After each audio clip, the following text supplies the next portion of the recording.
진에 가까이 이르러 그 송아지와 그 춤추는 것들을 보고 크게 노하여 손에서 그 판들을 산 아래로 던져 깨트리니라.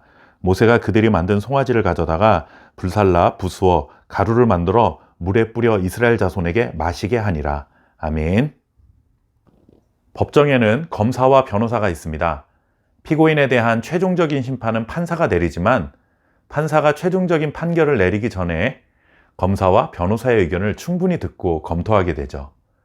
검사는 피고인의 죄를 명백하게 밝히는 역할을 합니다. 범죄 사실에 대한 확실한 증거를 제시해야 하고 범죄에 상응하는 처벌을 요구합니다. 반면 변호사는 피고인이 자신이 저지른 범죄에 대해 지나치게 처벌을 받지 않도록 보호해주고 억울한 누명을 쓰지 않도록 도와주는 역할을 합니다. 하나님이 진노를 막아선 모세의 모습 속에서 우리는 검사와 변호사의 이 두 가지 모습을 동시에 발견하게 됩니다. 이스라엘 백성들이 잘못한 것은 명백한 사실이지만 하나님 앞에서 그는 백성들의 변호인처럼 중보자의 역할을 훌륭하게 수행합니다. 하나님의 진노를 취소시켰고 이스라엘 백성들이 다시 한번 기회를 부여받을 수 있게 했죠.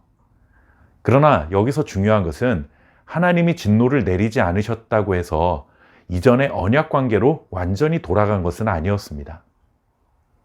하나님이 화를 멈추신 것이지 용서를 선언해 주시지는 않은 상태였습니다.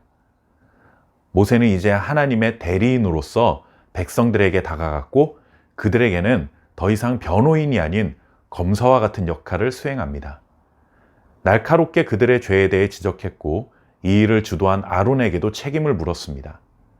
그런 후에 그는 하나님이 주신 돌판을 백성들 앞에서 던져 깨트리며 분노하는 모습까지 보이게 됩니다. 모세는 하나님의 용서를 받기 위해서는 자신의 중보기도만으로는 완벽하지 않다라는 사실을 알고 있었습니다. 하나님께는 진노하지 말아달라고 백성들의 중보자가 되어 변호인처럼 활약했지만 자신들의 죄 앞에서는 하나님의 대리인이 되어 검사처럼 활약을 한 것입니다. 하나님이 진노를 멈추시기는 했지만 그렇다고 해서 저지른 죄에 대해 없던 것으로 유야무야 넘어갈 수 없다는 사실을 모세는 알고 있었습니다. 그래서 그는 백성들을 향해 하나님 대신 진노한 것입니다. 죄를 저지른 것에 대해 철저히 책임지는 모습을 보여야만 다시금 하나님과 관계를 회복할 수 있다는 것을 누구보다도 잘 알고 있었기 때문이죠. 모세는 그래서 언약의 증거로 하나님이 직접 주신 돌판을 깨버렸습니다. 화가 나서 분을 못 이겨 이런 일을 한 것이 아니라 너희가 황금 송아지를 만들고 하나님 외에 다른 신을 두었으니 지금까지의 언약은 무효가 되었음을 선언한 것입니다. 철저하게 책임을 지는 모습을 보인 것이죠.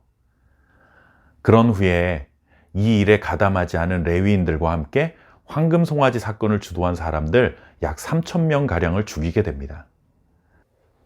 하나님 앞에서는 한 사람이라도 하나님의 진노에 죽음을 당하지 않게 막아섰던 모세가 어떻게 3,000명이나 죽였나라는 생각을 할 수도 있습니다.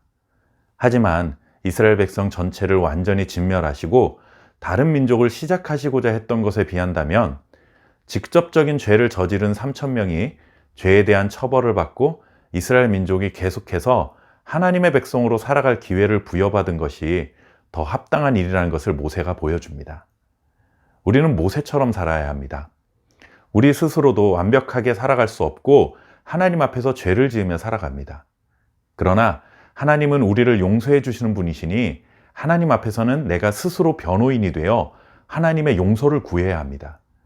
하지만 하나님이 용서하셨다고 해서 내 스스로가 죄에 대해 관대해져서는 안 됩니다. 용서를 구한 죄에 대해서는 또 내 스스로가 검사가 되어 다시는 그 죄를 짓지 않도록 노력해야 하고 죄를 내 삶에서 멀어지도록 잘라내야 합니다. 언제든지 용서해 주시는 하나님이 있다고 반복적이고 습관적인 죄를 지으며 그때마다 회개하면 되겠지라는 태도는 잘못된 것입니다.